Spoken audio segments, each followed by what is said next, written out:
I guess really what we want to do with the show is try and take visitors on a kind of journey of discovery through creative China. And the show really tries to look at the context behind China's recent emerging design culture and this kind of birth of new design in China. And the show uses three cities, Shenzhen in the south, Shanghai and Beijing, as really, I guess, starting points to look at how different elements, different design areas have developed. So the show kind of takes you through design, graphic design and visual culture, through to fashion and lifestyle, and then to architecture in the city. And each of the kind of three cities acts as kind of, I guess, ways in or starting points to then look at these different areas of design. And what's your personal history with China, or relationship with China? I mean, my background is really, I guess, design and architecture with a kind of international perspective, but not specifically Chinese-based. But I'm working with a curator who's Chinese, who has a background in Chinese fine art, but not so much in design and architecture. So I think it's definitely been a kind of teamwork. We both worked on the show. We started working on the show in 2004, so it's been nearly 4 years actually of the research process, and that's been, I think, really vital to pulling the show together, because it's meant that, you know, we've been able to travel regularly to China during that time and actually see what's going out there, because it's so difficult to find out a lot of information about, you know, particularly in terms of graphics and fashion, except by being there really and meeting people. I grew up in Hong Kong, so I've got a kind of personal rather than professional interest anyway in the area, but I think you know, over 4 years, both Hong Xing, my co-curator, and I have become fully absorbed in China, I think, from head to toe, really.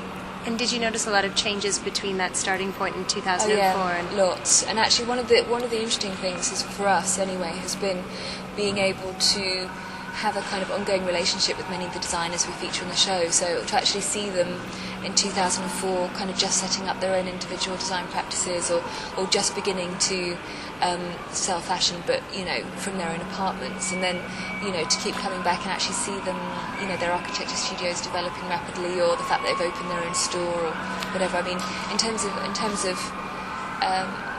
their development, it's changed really dramatically. But I think also in terms of just going back to China's cities, actually, that, you know, in 3 or 4 years, you know, every time you go, something's changed.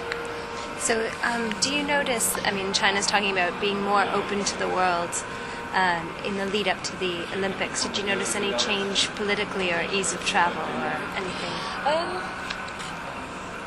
That's kind of a difficult question, really. I mean, in terms of the research process, I mean, it's been very much, you know, Hong Xing and I travelling as, you know, as individuals, and we've been kind of going directly, you know, meeting with designers and writers and journalists and cultural commentators, and you know, we haven't ever noticed any kind of, you know, we've just come and gone as we wanted, and we've written about what we've liked, and we've selected people that we wanted, and there hasn't really been a, you know, either,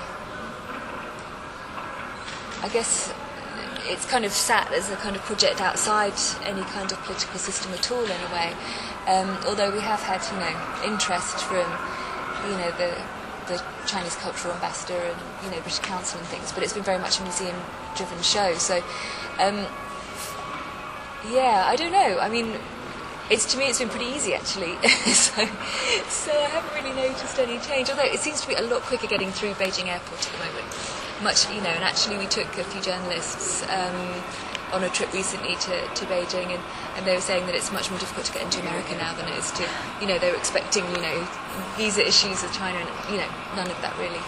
And, I mean, looking forward to the Olympics, does that play a focus or in the show? Yeah, I mean, I think partly in terms of thinking about the timing for the show, it's 2008 is a great year to have the exhibition, you know, both in terms of the Olympics happening in Beijing later this summer, and also in terms of, you know, other cultural activity around China that's happening in London. I mean, I think it's fantastic that at the moment this show's opening at a time when, you know, the British Museum is showing old China, and through, you know, the first Emperor show and the Terracotta Warriors, at the same time you can come to the V&A and see, you know, something completely different, and, you know, see new China.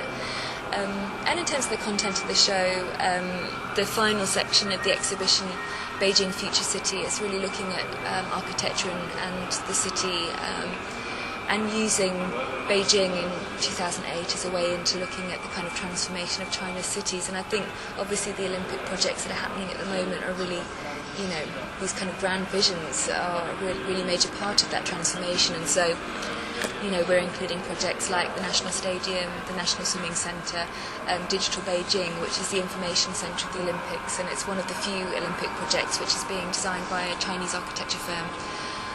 Alongside things like Foster & Partners Airport Terminal, OMA's Central Television, China Central Television headquarters and things like that. So yeah, it kind of sits at the heart of that section, I suppose. Although we also look at lots of kind of local Chinese independent architecture firms projects, from kind of, small-scale villa projects to schools in Tibet to, urban research projects to all sorts of things.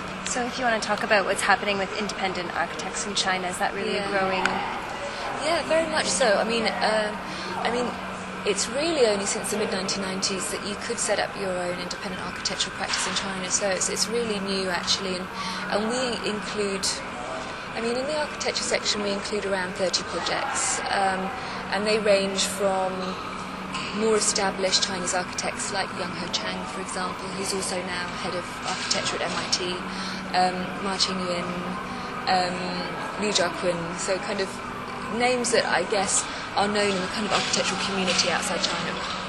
But we're also including a number of younger Chinese architecture firms, Scenic Architecture, Standard Architecture, Atelier des Haus, for example, who are doing a whole range of projects. I guess if there's something that connects the projects together, it's probably a sense of mixing together of an interest in Chinese vernacular architectural forms, things like reworking of the courtyard house, the use of different materials, the use of wood enclosures, for example, that kind of thing. But mixing that with quite a kind of rigorous avant-garde modernist aesthetic, actually, in the use of materials, or the use of shapes and structures. And I think a number of these architectural practices are thinking about what a Chinese modern architectural language is. I would say that I think, that it's early days and it's still developing, but what you're really seeing are the kind of first generations of architects who I think this will definitely keep developing. What you're also seeing at the moment is the beginnings of a number of Chinese architects really beginning to win competitions overseas as well, and really seeing themselves as part of an international architectural community rather than just as Chinese architects. And I think that over the next few years that's probably one of the most interesting areas in terms of development, this shift from kind of local to international practice. And I wouldn't be surprised if there's 2 or 3 or 4 names of people who become part of the kind of list of well-respected international architects, rather than just being known as Chinese architects. So all in all, a very exciting time for China and Chinese architecture. I think so. I think what's been really exciting for me is the feeling of kind of getting in from the ground floor, really, and what I hope visitors will get from the show is this kind of sneak preview of things to come, really, that actually what we're presenting are these kind of pioneers of design, and this kind of this emergence of design in China, and over the next 5 years or so, I think increasingly there'll be a number of architects, fashion designers, graphic designers who do become more household names, and and people that come to the show will have the first opportunity in the UK to see them. That's great. Okay.